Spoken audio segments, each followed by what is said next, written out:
Hey there everybody, welcome back. We are checking in on red now. All for the guilds. Multicolored creatures can't block this turn. That's kind of saucy, a little bit sassy. It's going to allow your red, you're red, you're aggro. You're the aggro guy. You're getting in there, you're your Rakdos, you're your crazy stuff. So I do think this, there are other cards that are going to be much more blowout-centric in red, but I do think this can help you be a little bit tricky. It's definitely something I would throw into a red build, if I was playing it, one of my 8 cards. One of my 8 spells, just because I don't personally think that a lot of people are going to think it's good enough to play per se, so some opponents that aren't in red might not see it coming. I mean, it is sorcery speed. There are a couple of things your opponent can do to muddle this for you, but other than that, I think it's pretty strong, to be honest. I think it's pretty good. Clear a path, destroy target creature with defender. There are a lot of defenders in the set, so this is going to be pretty good. There are a lot of defenders that could be facing you definitely in the pre-release this weekend. It's a 1-drop sorcery speed, but it is removal. It's sideboard at best, though, because you don't know that your opponent really has any defenders right off the bat. If you see a lot of them, definitely something worth dropping. Maze Rusher. This guy's running through the maze with haste. Multicolored creatures you control also have haste. So this is the other, this is a 6/3. Okay, so let's take a look at this guy. First off, is just a 6-drop, 6 damage spell, basically. For opponents don't have anything on the field, this is pretty damn good for us to have. Not only that, but this guy also gives other multicolored creatures we control haste as well. It's a one-time thing, so he's definitely not my favorite in this suite of cards. Because haste is not really my favorite ability. It's great early on, but it doesn't really garner any use late game, and that's when we're dropping this guy. I mean, how many other dudes are we going to drop really after turn 6 if we're the Rakdos, Boros guy? I don't think there's going to be too much use for him late game, except just being a huge-ass dude thrashing our opponents in the face. Possibility Storm. Oh god, I really didn't want to talk about this one. This is a tongue twister. Whenever a player casts a spell from his or her hand, that player is going to exile that spell. Then exiles cards from the top of his or her library until he or she exiles a card that shares a card type with it. So we're looking at enchantment, sorcery, instant. You guys know what's going on. Stuff like that. Your creatures. Exile shares a card type with it. That player may cast that card without paying its mana cost. Then he or she puts all cards exiled with Possibility Storm on the bottom of his or her library in a random order. So you're going to shuffle them up, throw them down there. This is a very interesting card. People are going to brew with this in Standard. It's going to be silly. It's going to be crazy. It's one of those things where I kind of like it just because it's like, hey, I don't even care. I mean, some crazy shit can happen with this card.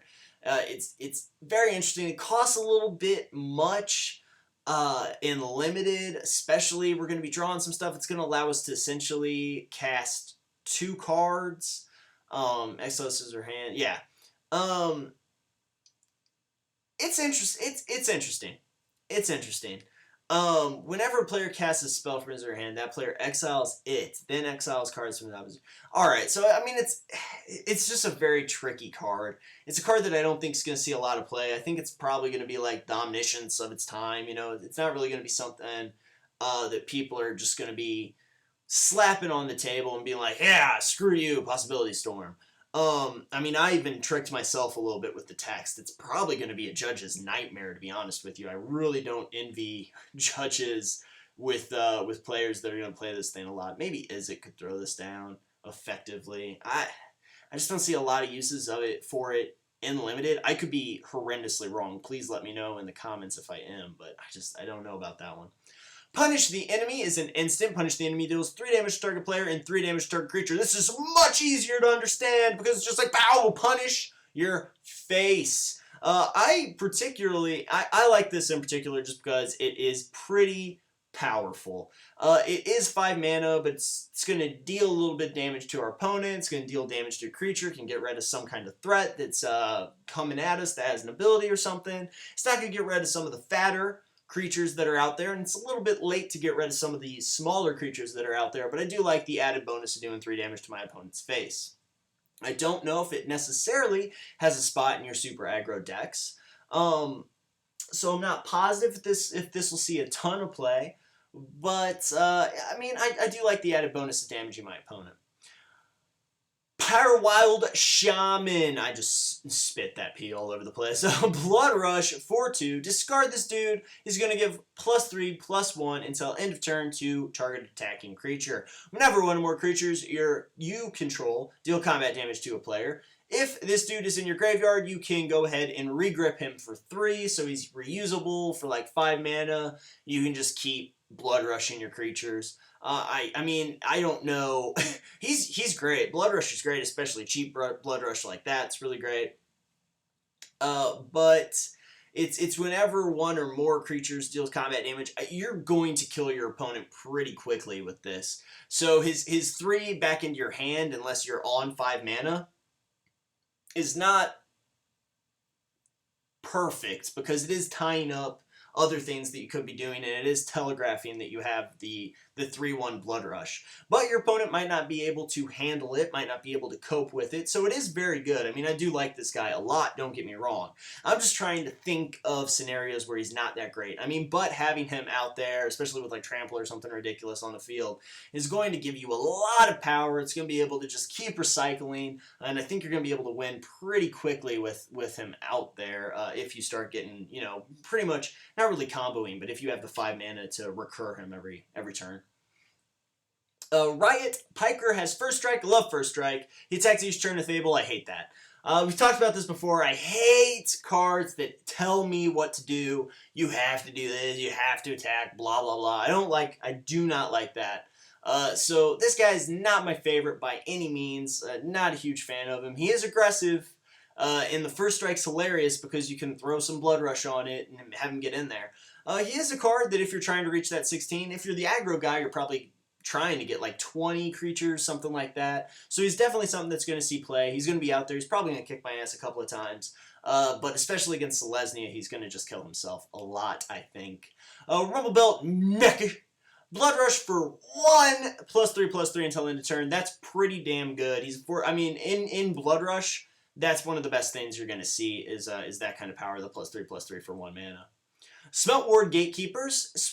If you control 2 or more gates with this guy, you gain control of target. I mean, it's basically, you know, there are a lot of things that have this ability that we're going to be facing this weekend.